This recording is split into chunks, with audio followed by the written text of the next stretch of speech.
Good evening, everyone. Hey, we're going to get started. We are on lesson 6, week 6 of our training and teaching and learning about how to play beginner chess. Yes, I did get a haircut. Thank you to those who cut my hair. Actually, just one person. But anyway, so we have talked about things over the first 5 weeks. We've talked about free candy, it being an essential part of our game of getting from being a beginner, right? I call it preschool, getting from preschool to elementary school. First step, getting to 1,000, getting to 1,100. First step, stop giving away free candy and noticing when it's offered and taking it. And I liken this to just learning how to drive. When you teach your child how to drive, when you learned how to drive, and you're driving a car and you have to be able to pay attention to what's going on around you.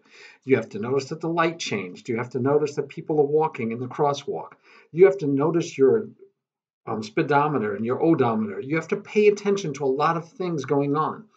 And if you mess up, people could get hurt. It's a dangerous thing. Driving a car, you have to be alert. Chess, same concept. Not that you're going to get by a car or hurt somebody, but you'll lose games or win games. You have to pay attention. You have to be alert. You have to look for the signs and notice when pieces are free. So one of the things we do as a class is we actually look over games move by move, and I have my students identify all the free candy every move.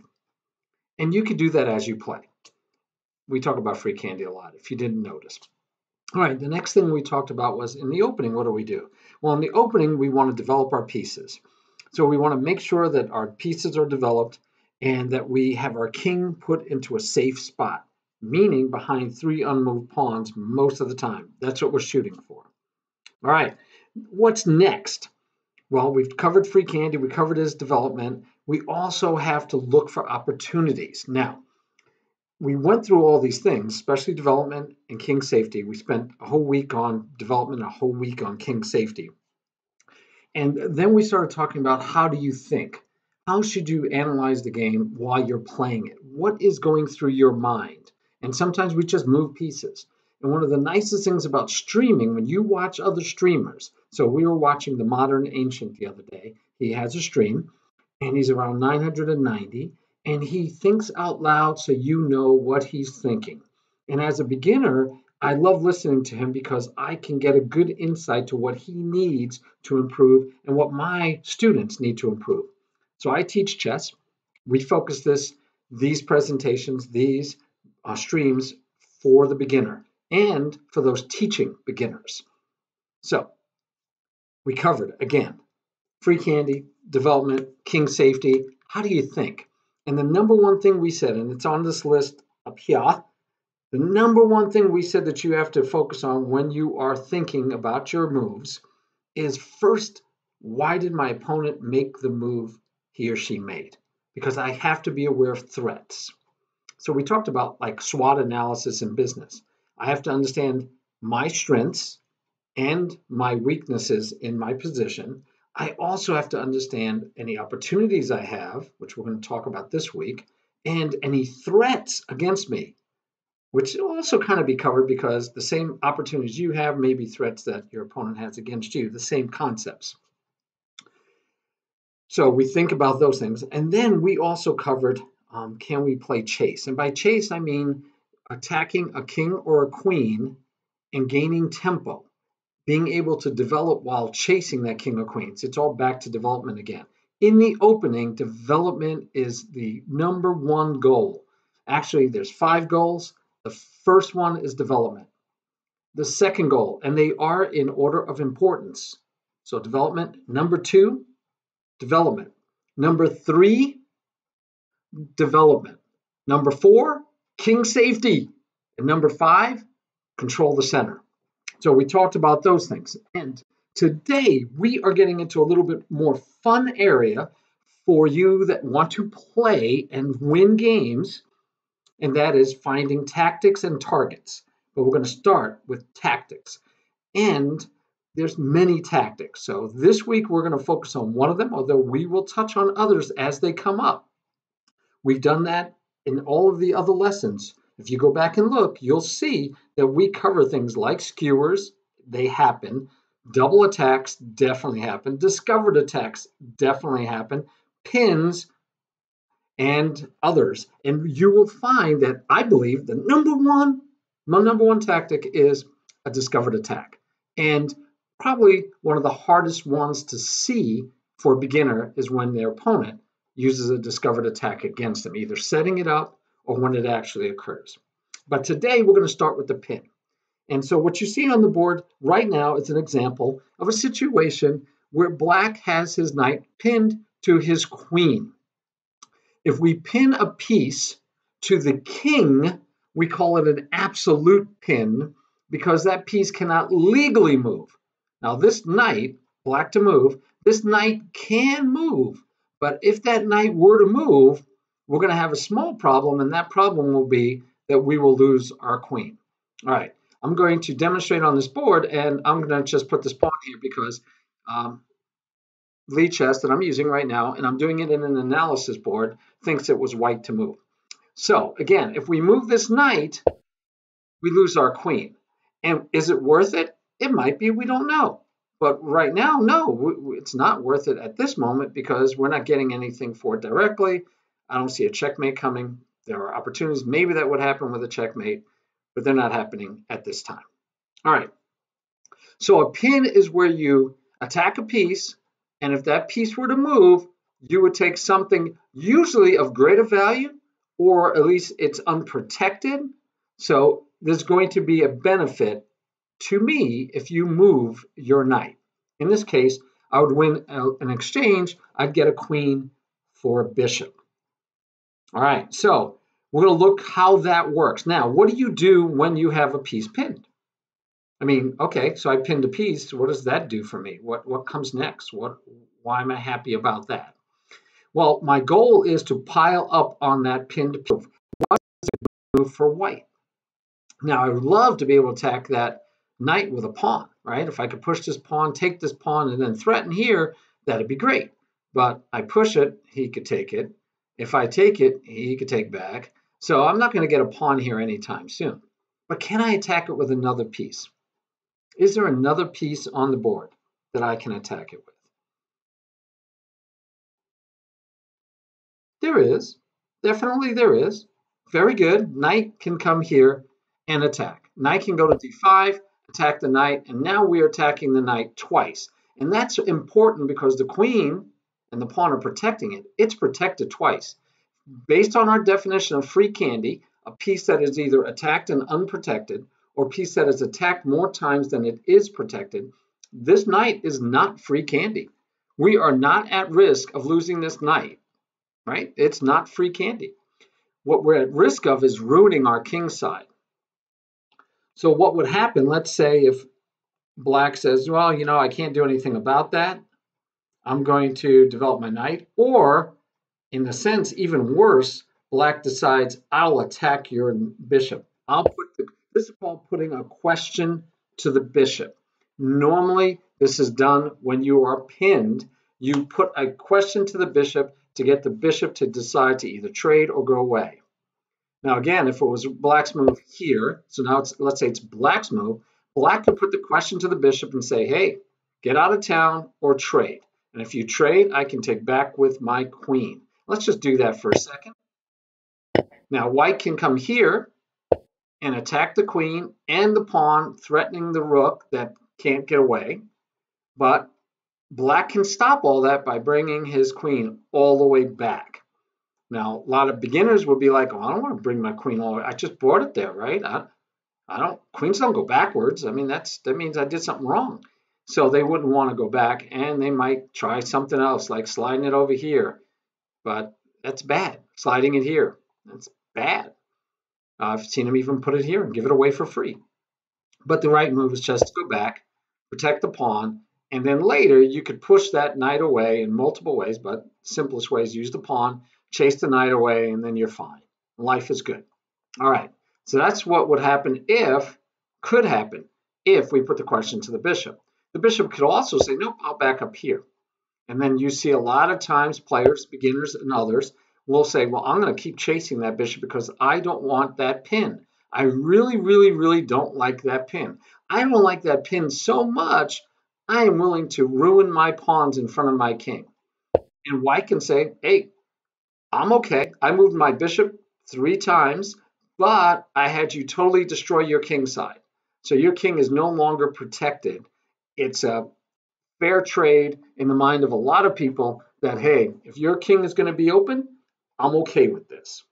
I'm totally okay. You can't push this pawn yet, you lose this one. They protect each other. If I push this pawn, the knight gets to come here and is planning to come here next. So interesting things are going to happen, and both sides may be okay with it, but black is wide open. Black is no longer have king safety. Remember, that is our 4th goal in the opening. After development, it's the next goal, is to have king safety, and we don't anymore. So that's one option. The bishop also, if he didn't want to take the knight, could back up this way, and he can come here and say, let's trade off bishops. He could come all the way back here. Now, he doesn't want to come here, right? Because we're trying to develop. We're trying to get off the back rank. Development means getting our pieces into the game. So you shouldn't want to come here. But every other place, I mean, you wouldn't want to come here. But every other place is fine, except for, of course, here. Might not want to stay there and give away a piece. The sacrifice doesn't really look so good when you have nothing to take back again. But those are all feasible options. So let's say, though, it is white's turn. So you got into this situation, and maybe black made that as his last move. So now it's white's turn. White can add another piece to the pinned knight. Now if black says, I'll put the question to the bishop, it's too late. We get to take with check. So you can't take the bishop because you're in check. And you're not going to take with the queen because you would lose the queen for the bishop, right? We don't want to do this because then you'd be down even more material and you still have a broken king side. So from here, the only real move, I mean, you could move away, but then white can take the bishop and end up threatening the queen at the same time and basically walk away with a free knight. So you can't move your king away and give away the free knight. Can't go here, by the way, because of the knight. So really, that's your only move. And then white can say, great, I get another pawn for my trouble, and I'm threatening to win an exchange. And right now, hopefully, if you're black, you realize you're not in good shape. White is winning. White is up a pawn, and black has no king safety. Now, white hasn't castled yet either, but white's plan is to get his pieces into the game as fast as possible to try to checkmate you. And even if he doesn't checkmate black, black will have to do so much to keep it from happening that chances are white is going to have a long-term advantage, maybe a winning advantage to the end of the game. Okay? Awesome. Yes. Hi, Chris. What did you say about the knight? I'm sorry, which move are we talking about? I missed your chat. I'm so sorry. And I love it when you guys chat. I love it when you participate and give me feedback, but also ask questions. So, or were you just saying that this was the move we're talking about to pile up? Yes. Yes. Yes. Perfect. Yes. We want to attack, we want to add on to that pin. And so this is an example of a pin and an easy one to find and a good one to find. And it's in the opening. This happens in many openings. And what you'll find actually, let's do a new analysis board. See if I could just start over with a new analysis board. I want to show you something. So what happens a lot of times in games, as a beginner, we get beaten up or lose games due to these pins. And we worry about the pins so much that we do everything we can to stop the pin from happening. So you'll see very odd moves. You'll see things like this. And instead of the knight coming here first, you'll see this move. And remember, you always ask, why did my opponent do that? And if you're looking at from the other side of the board, you'd be like, why did my opponent do that? And the only reason I can give you is to either protect this pawn, which would have been protected, so that doesn't really make sense, or that if I develop my knight, I don't have to worry about a bishop pinning my knight. So this is an extreme example because we don't, one, the bishop isn't even open yet. So the bishop couldn't hit your knight anyway. And your knight isn't there yet either. It's what we call prophylaxis, trying to stop something from happening. I can keep a piece from getting here because they don't want to be traded for the pawn. It's the thing to do and the wrong thing to do. We want to develop our pieces and not worry. Same thing here. Black can say, well, every time I bring my knight here, they come here and they attack my knight. So the first question is this a pin? Yes or no? What do you guys think? Is this a pin?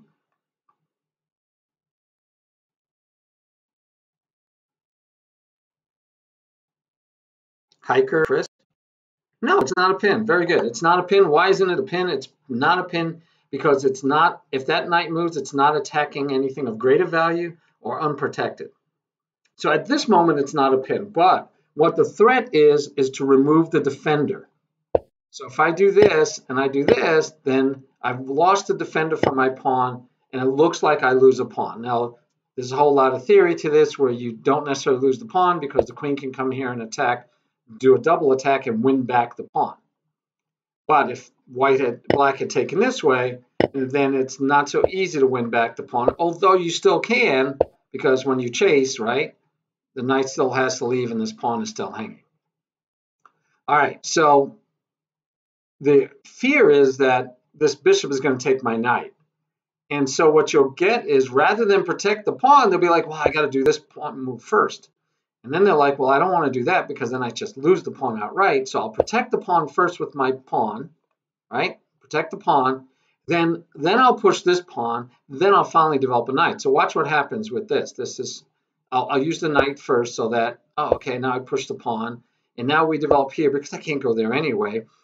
White has 3 pieces developed. Black has none developed. It is black's turn, so you'll get one more piece back in the game. But as you can see, black has done nothing but move pawns. And this pin is not really a scary threat at all for white. He can put the question to the bishop. He can leave it alone. He can look for ways to really punish black. So anybody see a way that you might punish black even at this moment?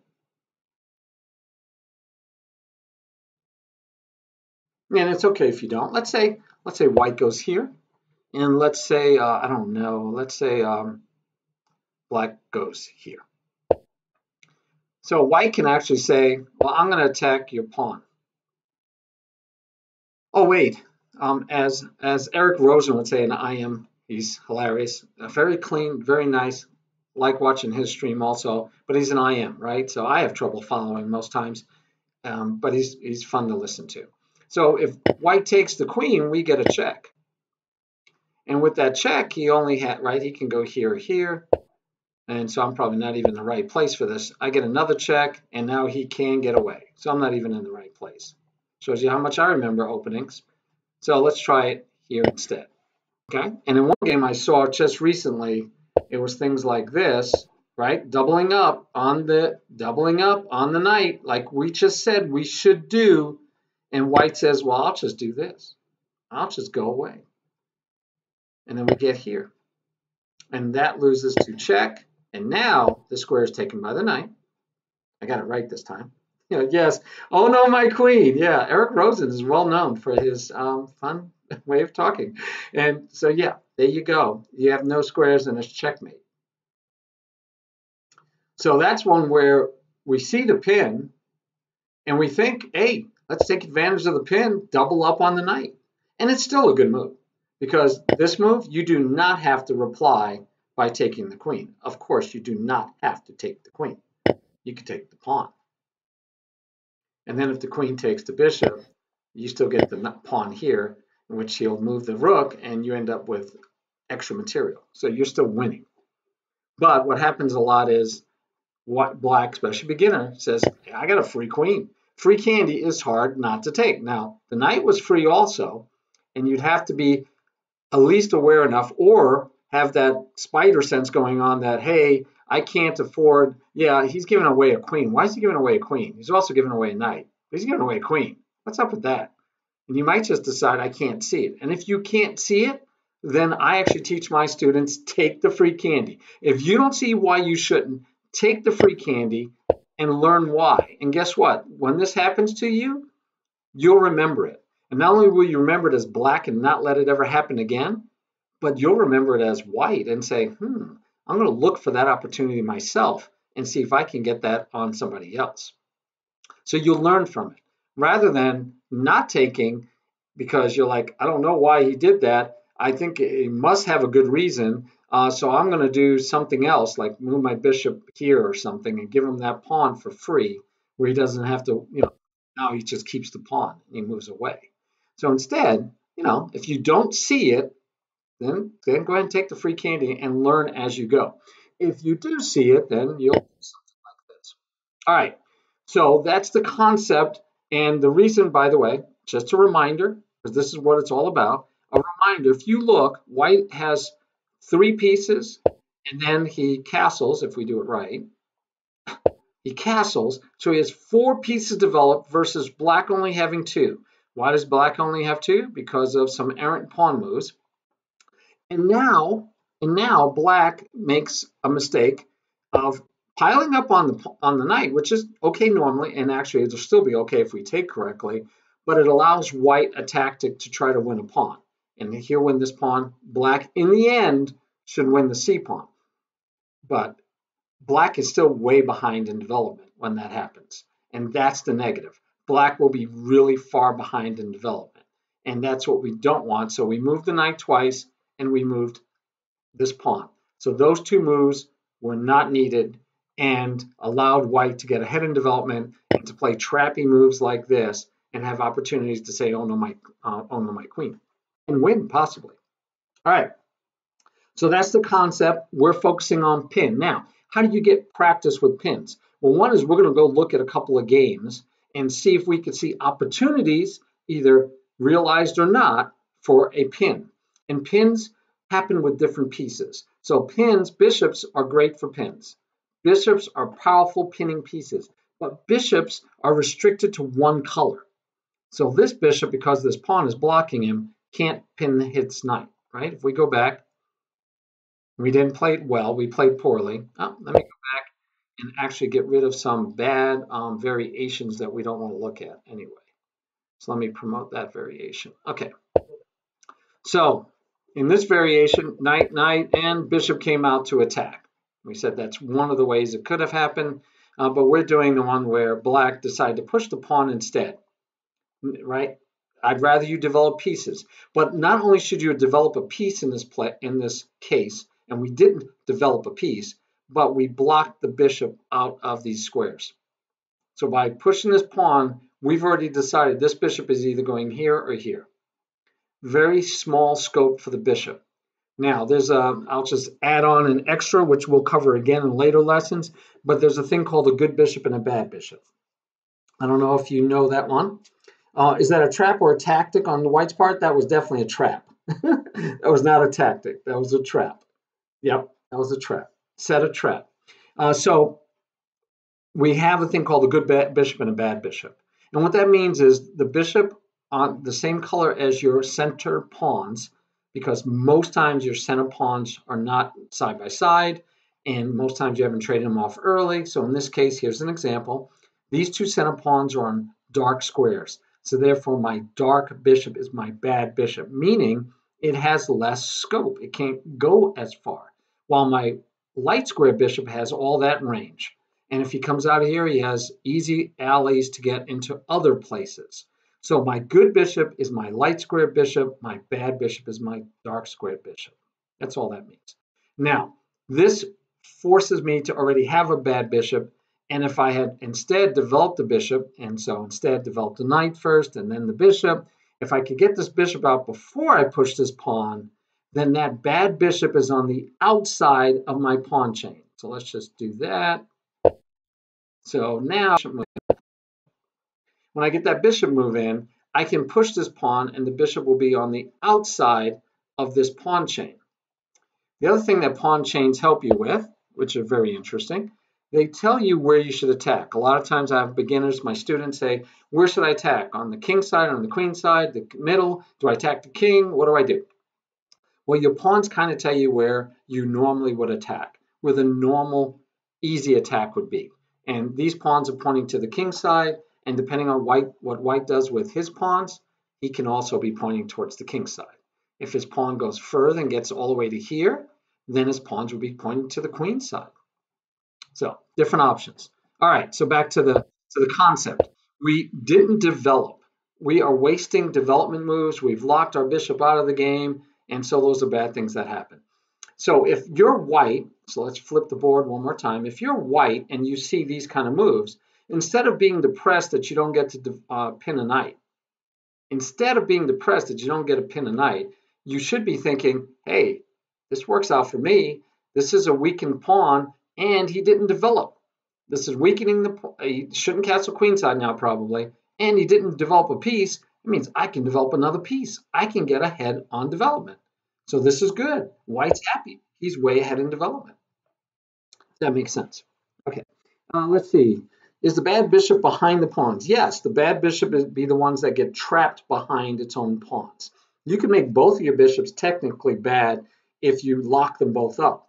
One of my students, great kid, Jazzy, she says, don't put your pieces in timeout. And she means like don't lock the knight away, don't lock the bishop away, and block it behind pawns where it doesn't get to play. So we have the Murph move, we talk about this move. And this move blocks this pawn. This is actually the bad bishop because the pawn's going to be on white. But we put the bishop here, and it looks like a really tall pawn. And so that tall pawn is blocking in this bishop. So this is my bad bishop because it's on white. And it's not even acting like a bishop. It's acting like a pawn. And it's blocking in my other bishop. So this is very poor development because I have two pieces that are not going to get developed well for a while. All right, so, but the bad bishop is the same color as your center pawns normally. Okay? If you trade off this bishop, then feel free to put all your pawns on white because then your black bishop won't be blocked by your own pawns. So you may have seen that happen too, right? Where you're playing and your pawns are on white and then they trade off the black bishop. So let's say we do this, we attack and you trade, and now you've just gotten rid of your good bishop. And look, your bad bishop is trapped behind your pawns. So your bishop. You could have traded it for this bishop, and it would have been said that you traded your good bishop for black's bad bishop. Okay, isn't it better to point to the king side? No, not necessarily. So most people enjoy attacking the king, right? But you don't have to. You can attack the queen side, get ahead, get a pawn, win some material, get a pawn down to the other side, become a queen, and later on you're going to checkmate your opponent. You do not have to checkmate your opponent in the first 15 moves or so. It can be a nice long game. So no, it isn't better to point to the king side or the queen side. It just depends on how the opening happens. So it can happen organically, just playing it out, but also depends on your style. And if you normally play like white is playing right now, your pawns will point to the king side. If you normally play like this, your pawns are pointing to the king side. That's natural. But now, nothing says that I have to castle that side. Right? I can castle queen side. And so your point is that you still should be attacking over here, but there's no king there. So the king isn't always where you should be attacking. You're going to attack based on the scenario, on the situation on the board, and your pawns. Help to define that scenario because of where the alleys are. All right. So just some things to think about. Anytime that you see pieces aligned, see these are aligned on a diagonal, then you'd be like, ooh, can I get a bishop here? Because if I can get a bishop here or here, if I can get a bishop on that diagonal, I can skewer that queen. If I can get a bishop to hit this knight because the rook is behind it, I'm pinning it. If I can get a bishop here, I can pin that knight to that queen. So here's all these opportunities for pins. The knight is pinned to the to the rook. You could pin this knight to this queen. You could pin the queen to the king. The king is worth more than the queen, so it is still a pin. But if this were even a rook over here, that would be a skewer putting a bishop here because you'd be saying, hey, if you move the queen, I'm going to take something still of greater value than my bishop. But I'm attacking something of greater value. So where this knight doesn't want to move, this queen will be compelled to move and let me have the rook. So a skewer is almost a pin, right? It's very similar to a pin, but it's one where they are compelled to get out of it and lose something versus they can't get out of it or they'll lose something. The best thing, again, to double up, stack up on, Chris called it stacking, I like it. The best piece to use to stack a pin piece is a pawn, because any piece you're pinning usually is not a pawn, usually is worth more than a pawn, so you happily trade your pawn for it. But you can definitely pin pawns also, right? So queens can pin pieces. In theory, this knight is pinned to that pawn. And rooks can pin the same way the queen just showed you. And the queen is so powerful, besides all of its attacking and mobility and all that, you think about it, it could pin things on black diagonals, it could pin things on white diagonals, and it could pin things on rows and files.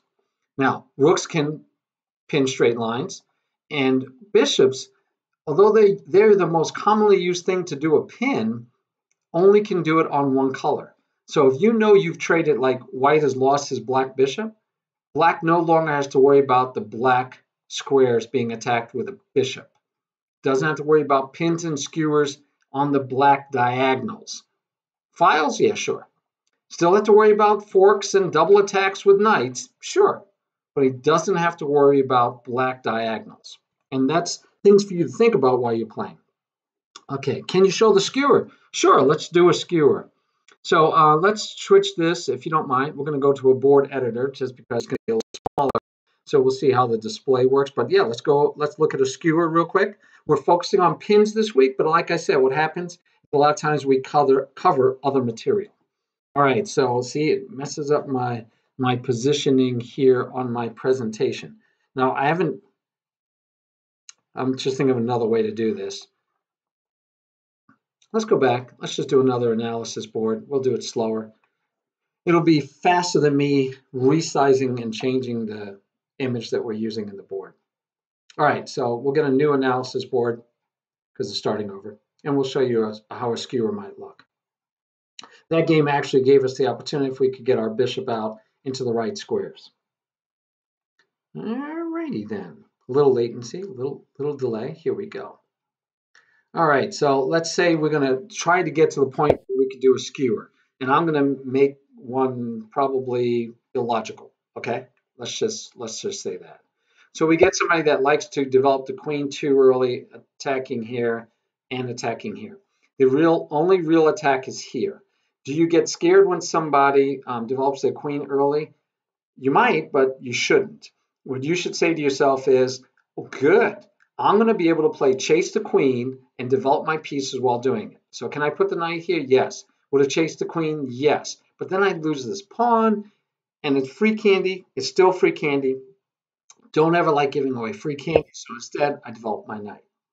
And then my opponent might say, now I'll develop my knight, and now I have two pieces attacking the pawn. Or what you might see is, I'm going to checkmate you. Right? So that's another option.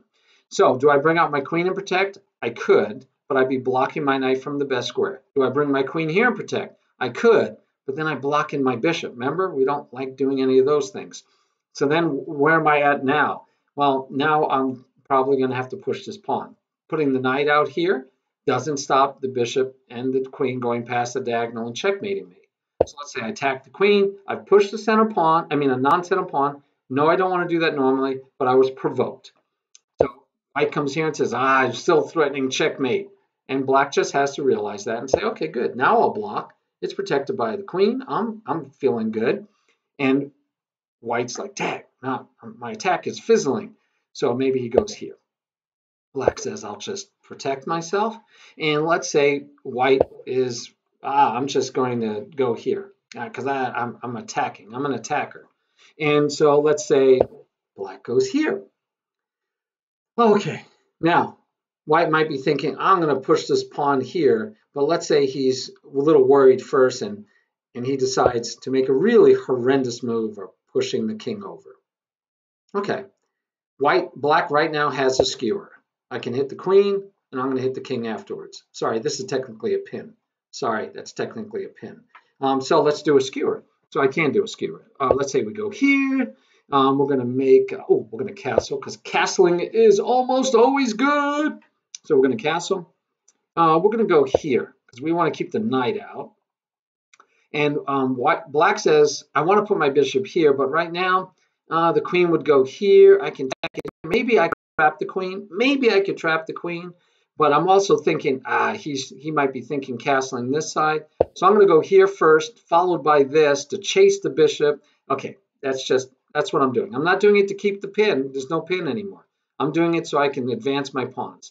But more importantly, we castle and we get our skewer. All right, so now we are attacking the queen. We're attacking the queen, and the rook is behind. So the queen is worth more than the bishop. And we're not going to take the bishop because then we lose it for the knight, right? The knight we're taking and we lose it for a bishop. We give up a queen for a bishop. We're not going to take the knight because it would just get taken. So now I don't want to leave my queen here. I have no other great moves. I mean, I could check and you would just take back with the rook. So I have no moves. I have to move my queen. And I'm compelled to move my queen because it's being attacked. But when I move my queen, which really that's the only square, I can't go here. I can't go here. And I can't go here. So my only square is to go here.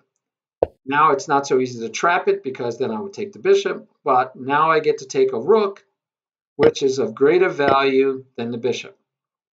So that's a skewer. I'm attacking something of greater value, compelling it to move, and get something of better value than what I'm offering right here. So this could have been a rook, and this would be a skewer. This could be a queen. This could be a skewer. This could be a king, and this could be a skewer. But it can't be a bishop, because then it would just be a trade, and it can't be a knight, because then it's a pin. So a knight would be a pin. All right? Awesome. You're welcome, Hiker. Thank you very much. Yeah, I'd really appreciate if you guys keep asking questions, give me feedback in chat. I'm trying to get better at noticing it because I actually have two screens and I look at the game up here where I think I'm giving you better eye contact. And then down here is where the board is, where everything is being done. So for me, it's like, I'm trying to, and I don't always notice the chats. I'm trying to get better at it. I'll figure it out later. Maybe there'll be a way that I'll put my chat up in the same big screen and I'll see you guys faster. But sorry if I'm a little bit late, but please don't let that stop you. All right, so that's an example of a skewer, but we're working on pins. So one of the things that I've told you guys about, I think I did. I know I told my class. Maybe I didn't tell you. Lichess, and I'm not trying to advertise Lichess. Let me show you my full screen.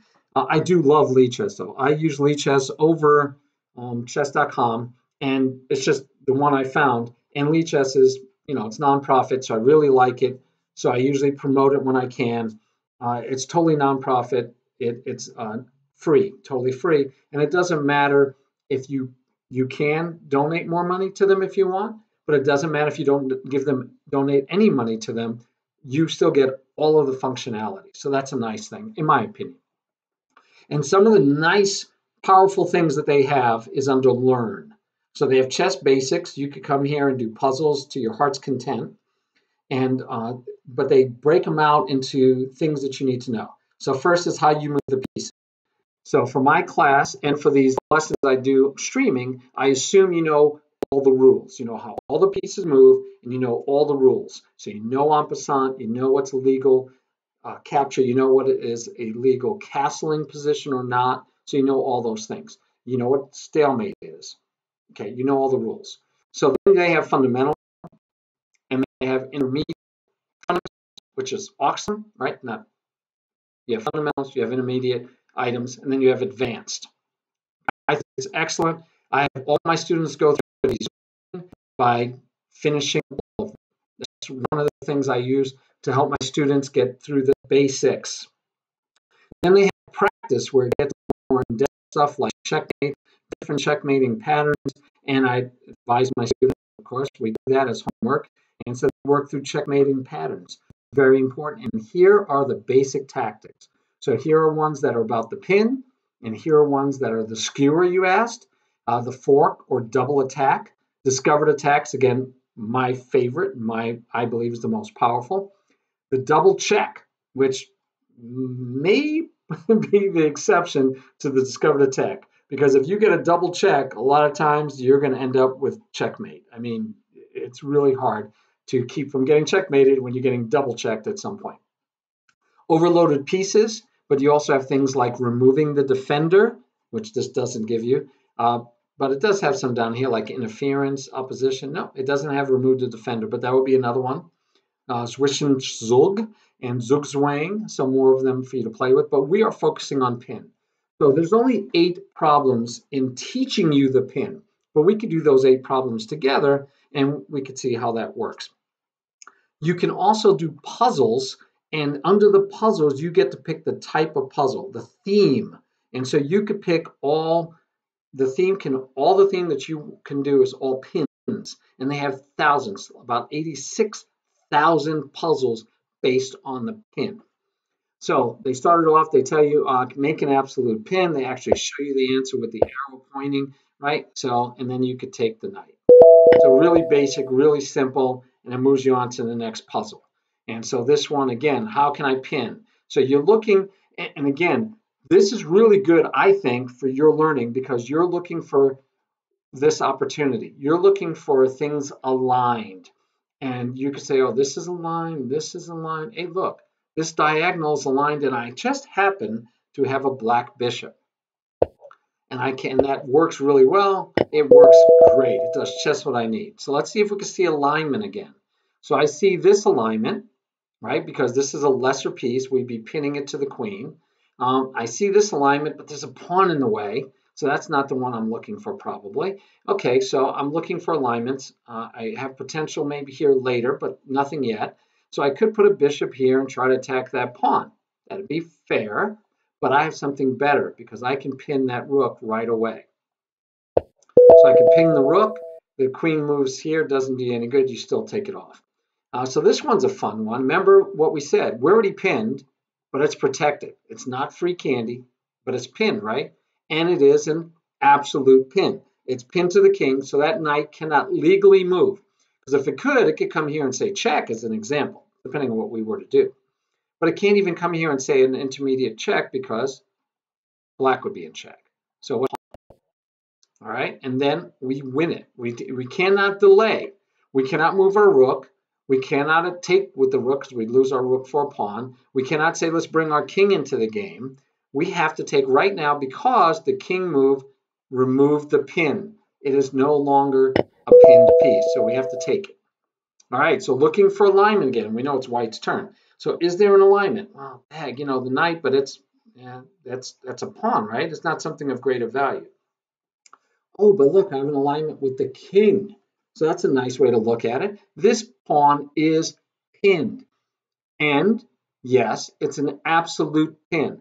This pawn cannot legally move left or right, which the only way you can do that is if you take anyway. It can move forward, right, because it would still block.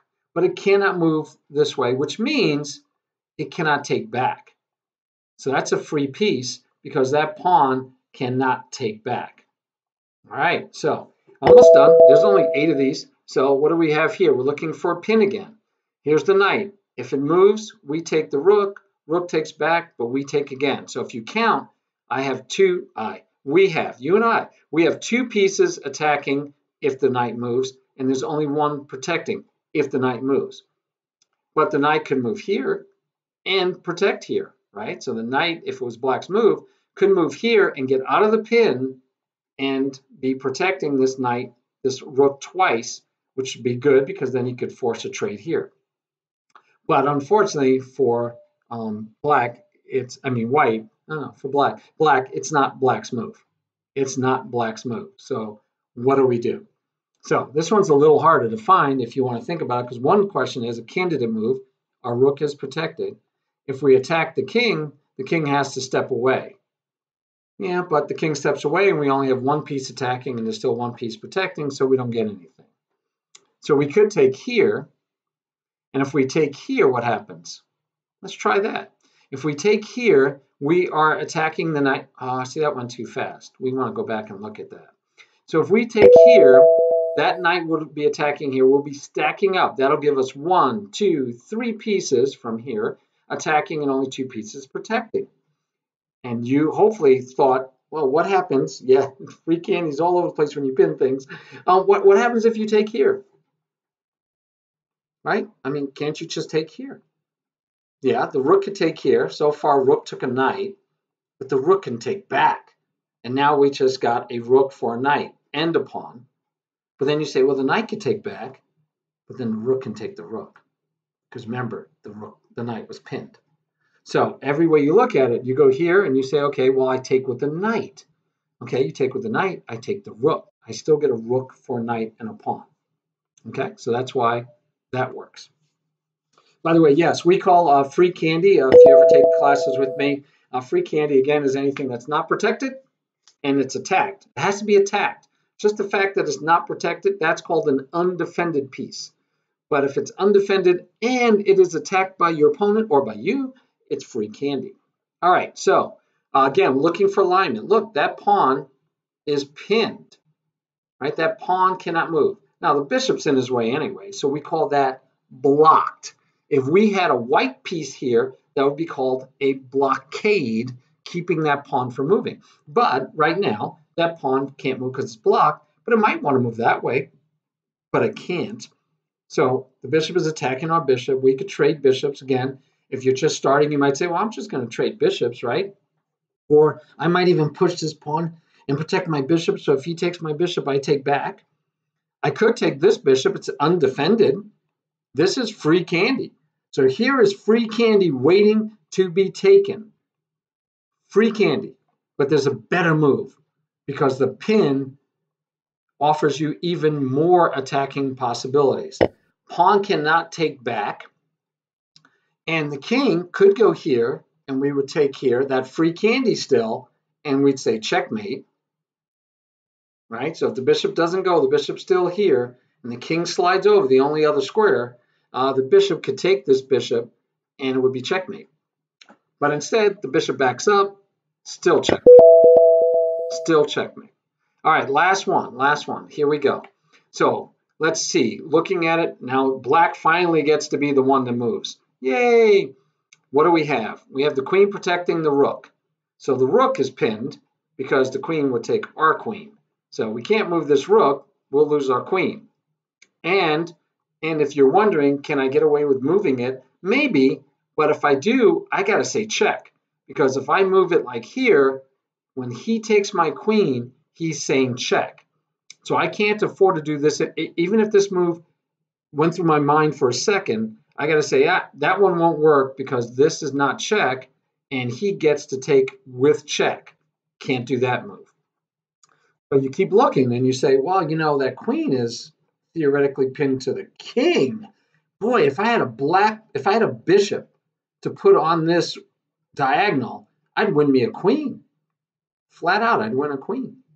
Anybody see anything you might want to do then to take advantage of this potential pin? Because you don't have a bishop. You don't have a bishop on white squares. Any ideas? I've already done all these puzzles. So you can do these, of course, too, because again, under learn, basics, pin, boom, there you go. Actually, I think it's under practice, not under basics. So you can take this pawn because it is taking with a check. That is a check. The queen cannot take because you'd be in check. So the only move that you have, well, you could have put the queen in front and just lose it. No, you couldn't even put the queen in front. Sorry, it's an absolute pin. This is an absolute pin. That queen cannot legally move anywhere because if it moves here, it is a check. If it moves here, it's still a check. If it can't move here because he's in check. All right, so the king moves. What's next? Do we have any other good moves? Is that it? All we got was a pawn out of it, and our queen is still hanging. Do we trade queens? Do we trade queens, guys? What do you think? What do you think?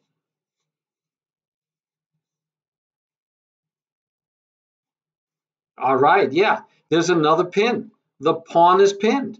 If that pawn moves anywhere, except for this direction, that'll be check again.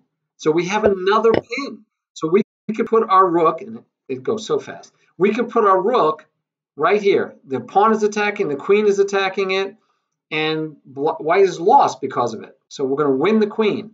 So now we just went through another pin. First, the queen was pinned that way, and now the queen is pinned this way. So the queen does the only thing it can do, and we get a queen out of the game, right? And guess what? Pawn still can't take. Pawn still can't take. So we'll be taking a pawn and winning probably the rook for a bishop also. All right, so those are the ones that come with learn under practice. But you can also go to puzzles. And under puzzles, when you go there, you can pick a theme. So I highly advise my students to use these in Lichess. It's free. Oh, and by the way, the best part I like about their puzzles, and I don't know if this is the same for chess.com. You guys are going to have to tell me. I used to play on chess.com a long time ago, and I only started again to play with the Modern Ancient because that's where he plays. So I was giving him a lesson there. So I'm going to go back and use chess.com again. But this is where I spend most of my time. One, because of all the studies I can build, and I'll show you in a second. I have like 50 studies already. I don't think there's a limit to how many studies. I know it isn't. I know you can't pay more to get more studies because everything is free. There's no benefits to paying. So, but you can go to puzzle themes, and under puzzle themes, you have many choices to choose from. If it might not get there right away, so I'll show you this while I'm waiting. Oh, now it's gone. But all of the puzzles actually come from actual games that were played on Lichess. So here you go. So you could just do healthy mix, but you could do it by phase. So we're working on the opening. That's what we've been working on for 6 weeks, basically. So you could say, give me opening tactics. I want to see tactics, and these are supposed to be tactics. So what tactics might come up in the opening phase of the game? They have 84,000, more than 84,000 to choose from. More than 84,000 to choose from. And my guess is they keep adding them as they find them. So then I go down to motifs though, and we're doing pins. And there's 84,128 of those. Nice. So we can go to maybe a more friendly view, and we can look it over and say, okay, so what are we doing? All right, let's go to lecture then. Let's look at these puzzles. And these are all going to be pins. 84,000 to choose from, so you can practice the pin.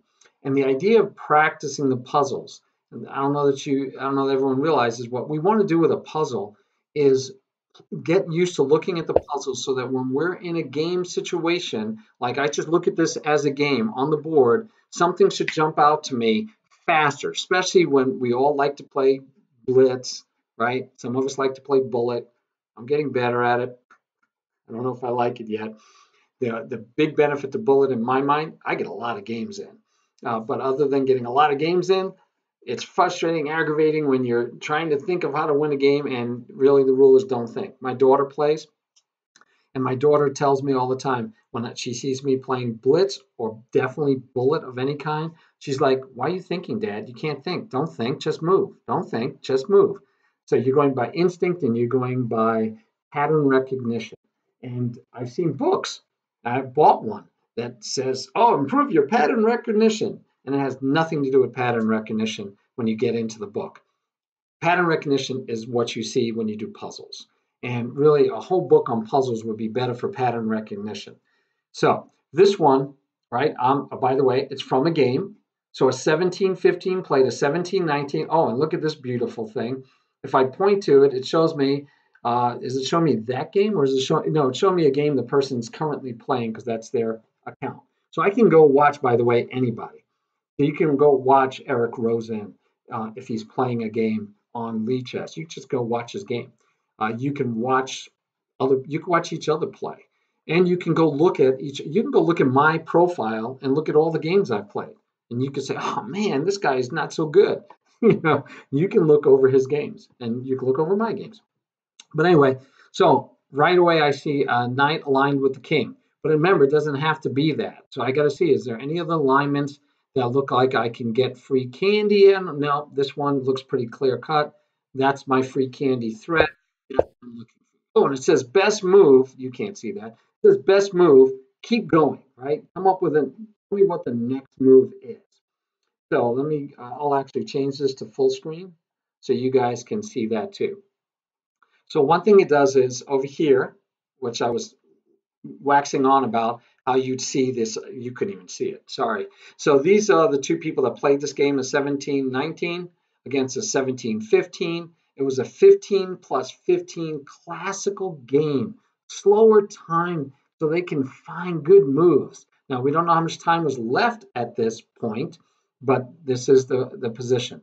I get a puzzle rating, which is nice, right? Makes you feel good when you see rating points grow or lower. You know how you're doing if you're getting better. Tells you the motif, pin, defines the motif, has an example. That's nice. We're not going to do that. And it's asked me, do I want to jump to the next puzzle immediately, or do I have to force it to go to the next puzzle? So I'm going to force it to go to the next puzzle for the moment. But not only that, remember, since it's from a real game, they show you the whole game. You can see the moves that were made to get to this point. I just find that interesting and useful. I like that so much more. All right, so now we're looking at the game. The knight is pinned. What is the rule when we pin a knight? Now, I don't even know what else is going on. He protected the pin piece because otherwise he'd lose it for free. So he protected it. Now I got to find the right move. You notice I'm saying he. It could be she, but in either case, I think of my puzzles as I'm actually playing a game because I want to be able to recognize these situations in real games. So I lie to myself and I tell myself I'm playing a game. What's going to happen next? Can I pile up on that knight? Well, if my knight could have went there, I could, but it can't. But this knight has a square, and I can go here and pile up. And then you see I get over here, success. And if I like the puzzle, I can vote yes. If I didn't like it, I can vote no. So I can vote on the puzzle. If I think it's good, I can continue training. And if I had it where it says jump to the next puzzle automatically, it would just have gone. You get points based on the difficulty of the puzzle. And so this puzzle was only a +3. Okay, so let's say I vote yes for it. Now you can see we had a check. That's what was right before that last move was made. And again, remember, you can go back and look at past moves. You can say, oh, how did this game get here? Wow, look at that. Okay, so bishop went there, and white said, ha, free candy.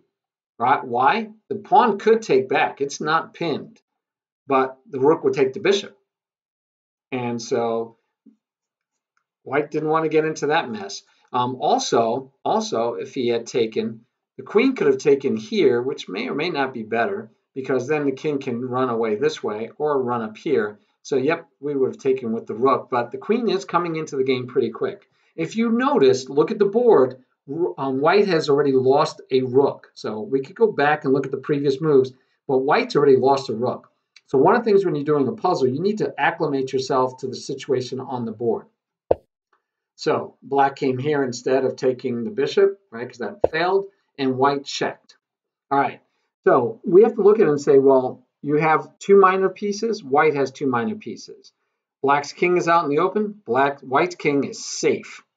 But, you know, if this rook leaves, we might have back rank mating problems, so something to keep in mind, although the bishop looks good to help out, the queen might be able to help out. And black is up a whole rook. Black is up a whole rook, but he has an open king. So we're pretty sure, just from that analysis, we're looking for a knockout punch because otherwise we're going to be in trouble. And so this is where the puzzle starts. And we have black voluntarily creating a pin on his own piece because he's blocked the check, right, with the knight. He's decided to block the check with the knight. If he had used the pawn, that might have worked for him. Because if the queen takes, the queen could have taken back. But he decided to block, right? If the pawn takes, sorry. The queen takes back. If the pawn takes, then he doesn't have to move. But the pawn's going to move and give you a discover check. So still problems. Still problems. Okay, so let's see. What can we do about this? So this is now pinned. By the way, this is pinned. Can't take. So I'm, without too much hesitation, and because it's a check, I'm thinking I should be able to say check. Right now, I have to worry. Remember, I told you about the back rank, but the bishop had it covered, so we're probably safe there. All right, so I get a free piece to start with, but now he has a fork on my two pieces. There's no longer a pin. How do I carry on next? because that's what happens, right? It says best move, keep going. Anybody have any good ideas? Oh, king takes e6. I take it that was the other one. Okay, how about this one? Sorry, Chris, I missed you. I told you I have trouble seeing those. So how about now? What do we do now? The knight is still pinned, and the king is running around trying to get away. Do we have a good move to follow up? Rook takes e6. Yeah, I was looking at rook takes e6. I'm wondering, rook takes e6. We get this check. Doesn't really do anything for him. We just bring the bishop back, and we get to walk away with a bishop and the knight that we just took. So we're looking good there. If we take with the queen, then the queen gets to take back, and then if we take, we lose the rook for the knight. So that doesn't seem to be useful or what we want to do. So I'm liking rook takes knight. I like to look over all things. If I move my queen, the knight's no longer pinned, so the knight would just take us off. So that's not it. And we could try piling up on it, but I got to remember that this is going to fall also, right? So something to think about. So let's start off with your idea. I like it. And all it says is success. I want to see more, right? I want to see what happens next. I want to see what happens if queen takes queen. What do we do next? Because I don't think we take. I think we say check. And then the king obviously has to hold on to the queen. So the king goes here or here. And let's say the king goes here, freeing that rook, but it doesn't matter. We still got it covered. We still got it covered. But now, because we have so many pieces, we can check again. Oh, this is looking good so far. And the king can run over here and protect the queen. And unfortunately, we've run out of attacks on the queen. That's a shame. But we already have reached success because it says we found all the moves we need to find. But it makes me wonder what's the next follow-on to this. I mean, we can always take the queen, but then we only have two bishops for two rooks. That is not winning. That is not winning. So I don't believe that's it. I believe the rook move, yes. Queen takes, now what? Because if we just trade queens, we're down two rooks to do two bishops. We are losing. So that is not the move. I want to know what the next move is. Doggone it. I'm curious. I want to know. And it should be I'm thinking there should be a mating net here somewhere. And I'm just not seeing it. So this one is a little frustrating to me from a puzzle standpoint because it's not telling me what comes next. So I just turned on the engine to see what that says, and it says what I did. So let's see. And it says the king can go. Let's say the king goes where I predicted. Here we go. A little bit different. Not the check with the bishop, but the check with the queen. We don't get the pawn. We get the check here. And then we take. And then we're going to, I guess, eventually win this queen. But it's making it really hard to find this. So this is a ton of moves to find out how to win this queen. And I think it should have shown you that. I think it would have been more educational for us to see it all the way through.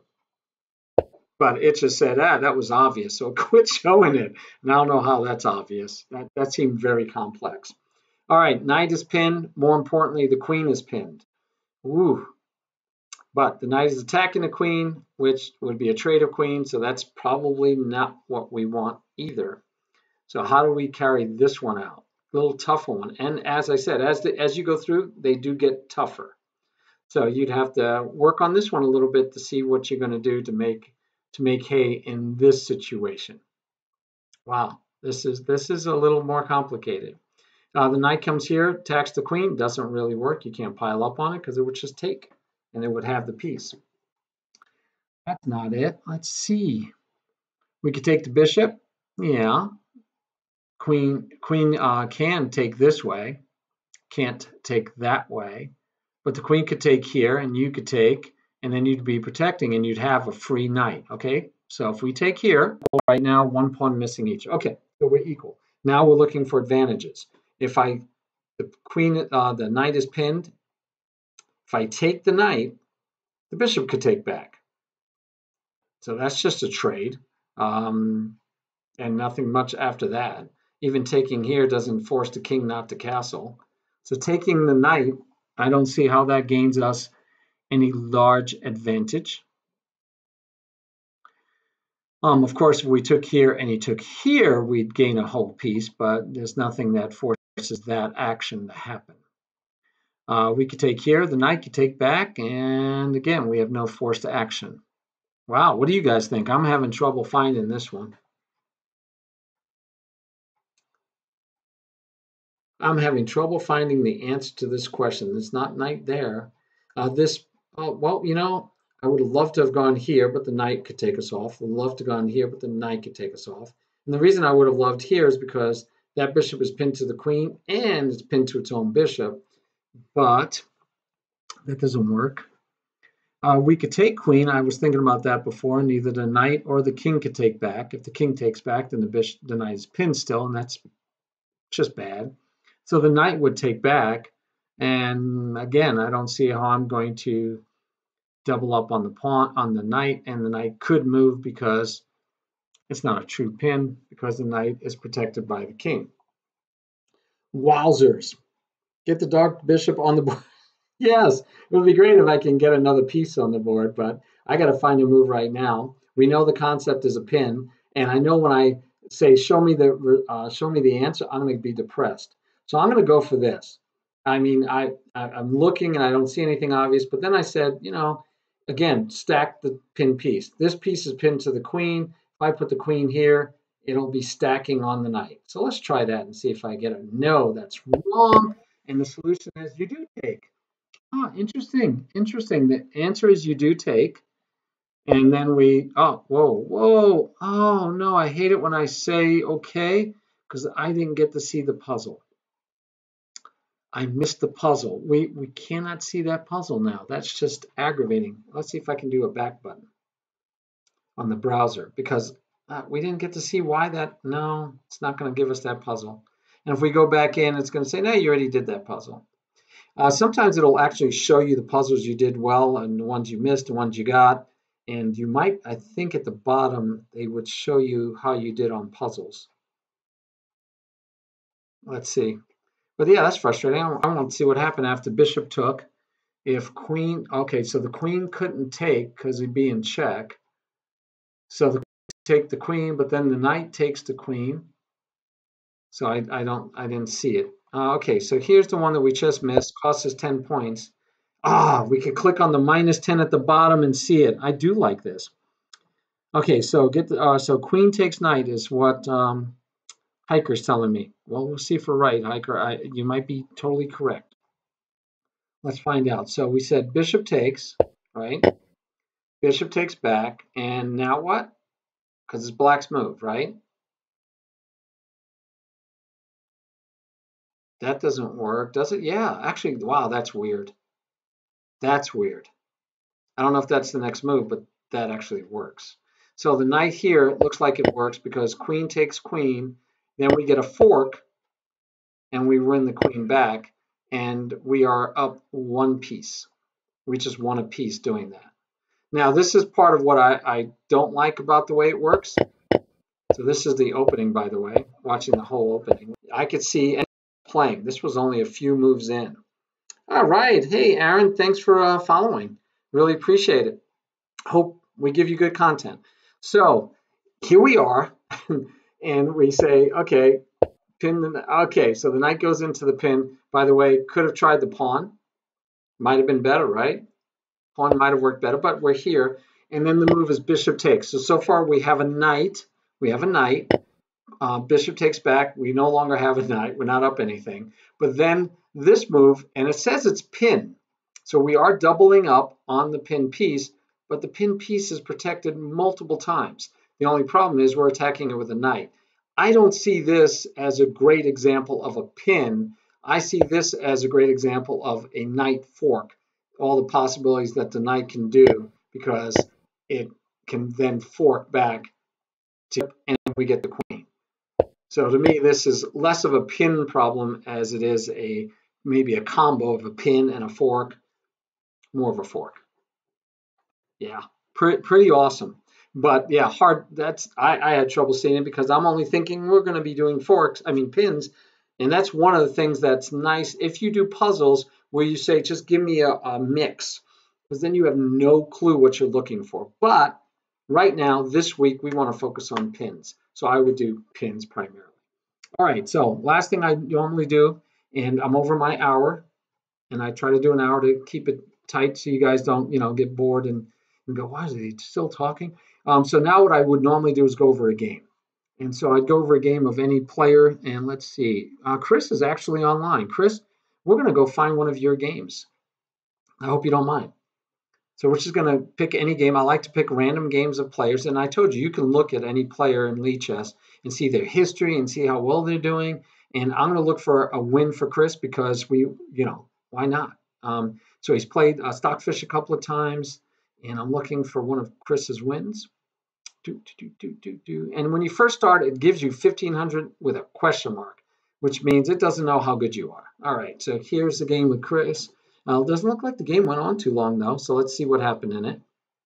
Oh, here's a longer game, maybe right below had this one. So 15 plus 10. Nice, Chris, nice. I should have a donations thing. I don't even know how that works yet. So I think you can subscribe. I think you can subscribe. And yeah, maybe a donations thing where we go over your games if you for channel points or something. I've heard of channel points. I still don't even know what those are. I know there's cheers. You're going to have to teach me, Chris. There's still so much for me to learn. So your game did not last very long. This was like 4 moves and Black resigned. Side note, I tell my students never resign because there's only one thing that happens when you resign, and that is you lose the game. So why ever resign? Play it out. You might get a stalemate. You might get a draw by repetition. You might have your opponent blunder back games. So always do that.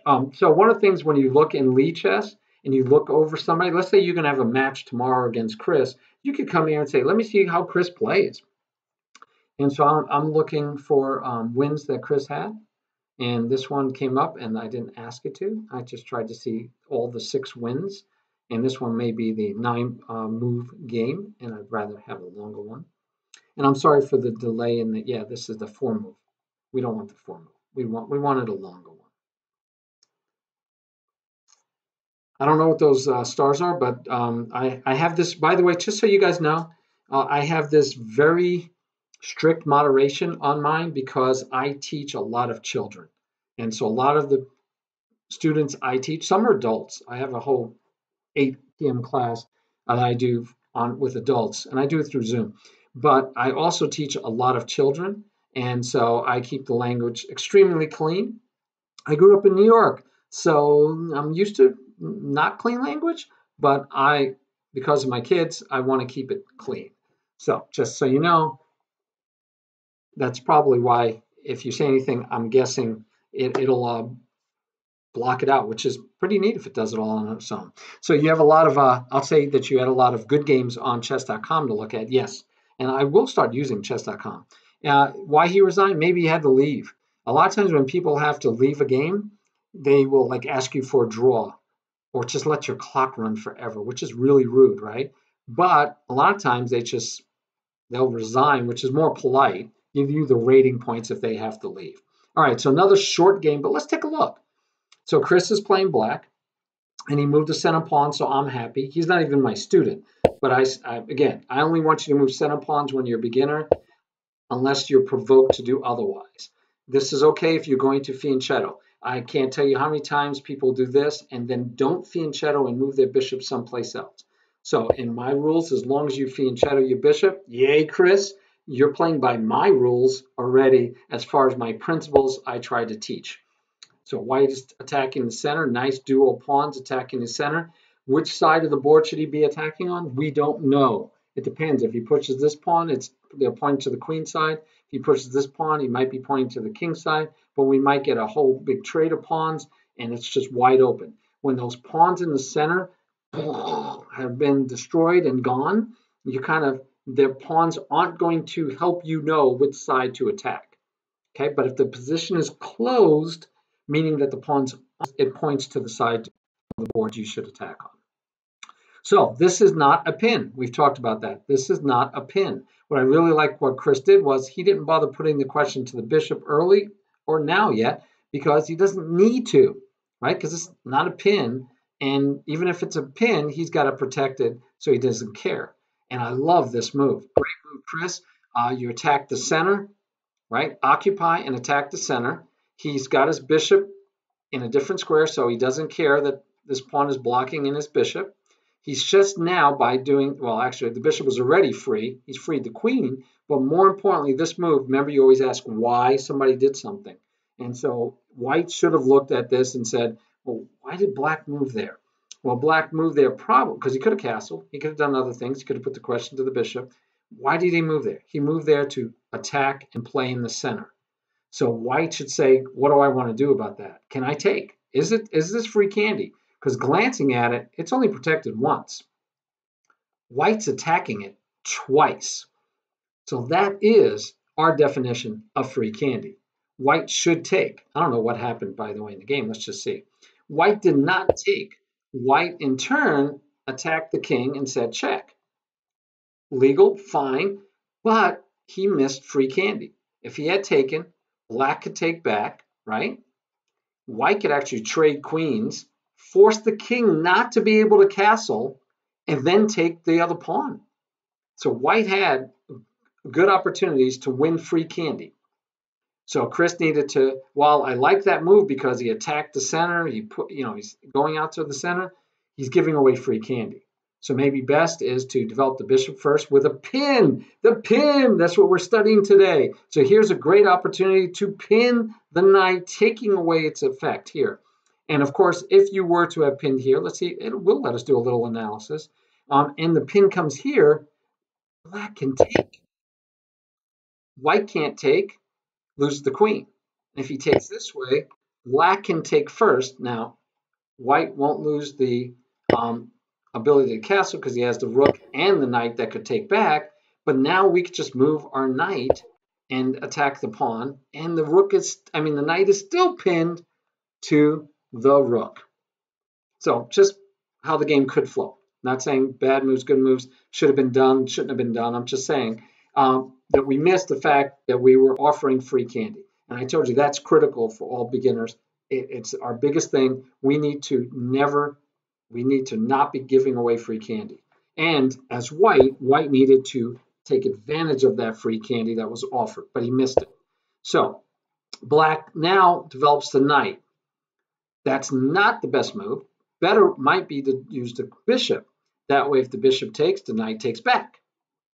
So the bishop would probably be a better move, but the best move is probably using the pawn.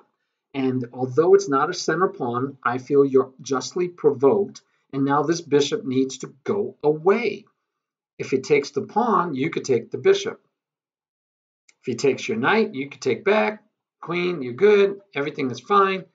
But now you're putting his piece under attack. The bishop moves, and once the bishop moves, you might be able to get this knight here or pin his knight, so you're not going to give away this free candy that we were worried about. So I think you could avoid the free candy problem. So what's a good move here?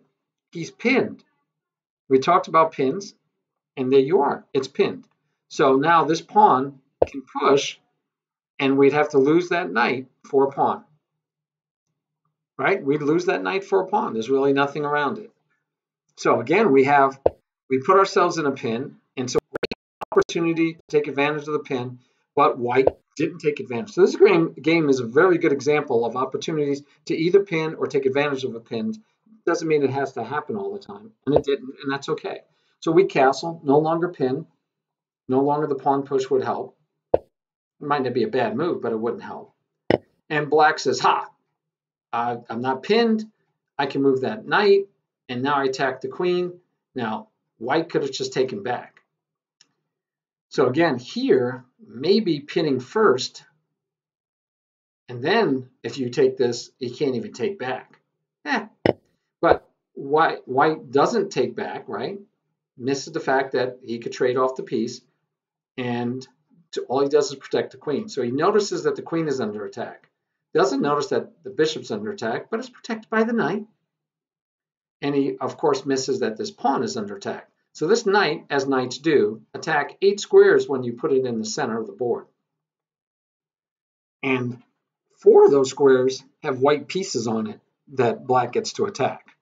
And white is one of them, and it's a good enough piece that black gets a fork and white resigns. Now, I find it bad that white resigns because, like I told you, you should never resign, right? And one of the reasons that white shouldn't have resigned was there was things missed, and just because he missed the fork doesn't mean that he won't get something back soon enough. He could just move his queen someplace and trade the rook for a knight, and you lost a pawn and a rook for a knight, but that's not the end of the game. Definitely not the end of the world.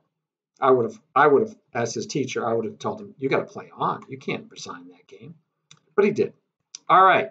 Good job by Chris playing it out. Make sure you don't lose the free candy. And but I like it that you were aggressive. Aggressive is good, but make sure that we're watching free candy. Even that last move, if white were to have taken, it's not free candy because it's right. It's not attacked. But the knight has to find a home.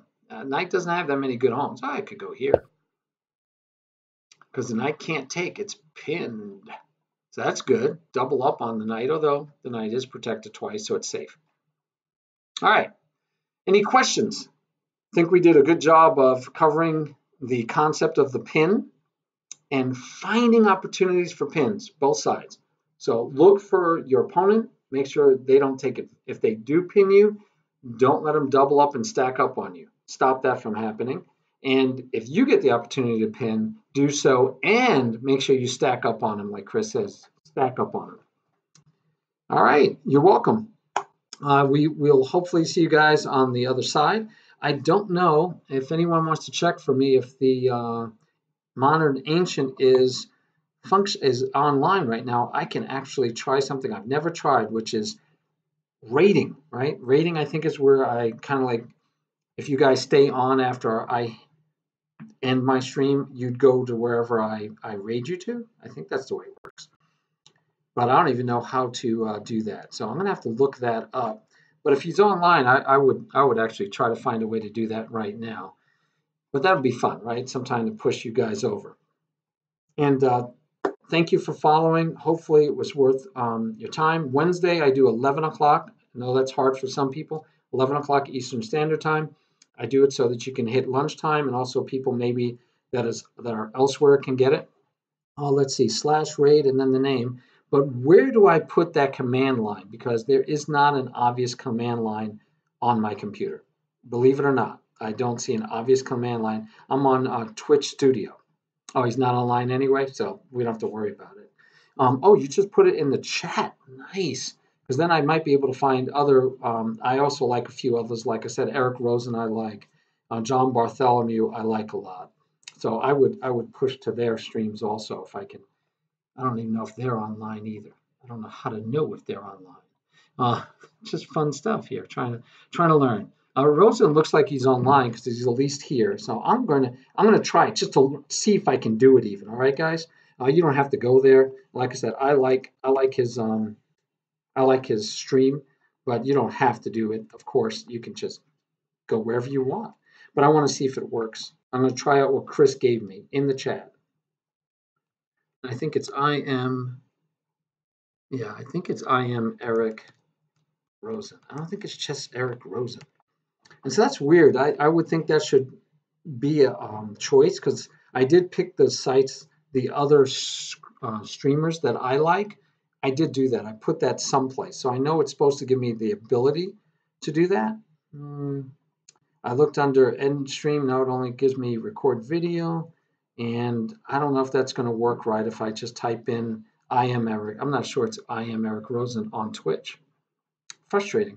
I'm going to have to write those down or something, I guess, so that I know how to push or raid for someone else. If anyone checks, oh, it's just I am Rosen. Okay, I am Rosen. And does capitalization matter? Chris, you're so helpful. You helped with our lesson that we did online the other day. You helped him with this. Does it have to be all lowercase or does case matter? Is it case sensitive? I don't know either. Okay. I'm going to try /raid I am Rosen. and I didn't put a space between raid and the slash. I'm taking it, is that space supposed to be there between the slash and the raid? Do you know that? Well, let's hit enter and see what happens. Invalid username, I am Rosen. So it looks like it would have worked. Yeah, it looks like it would have worked, but it says I am Rosen is an invalid username. Oh, there it goes. It says raid and then channel. And I don't know that I needed it had different brackets. So I'm going to try another one with a different bracket and see if that one works. Invalid username still. Let's try without brackets around it. Maybe it was just saying put in their name with just a space in between. And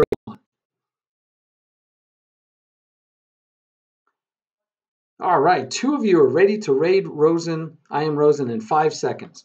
All right, guys, I'm going to go there too just to say, I'm not going to say hi. I'm just going to sit there for a second.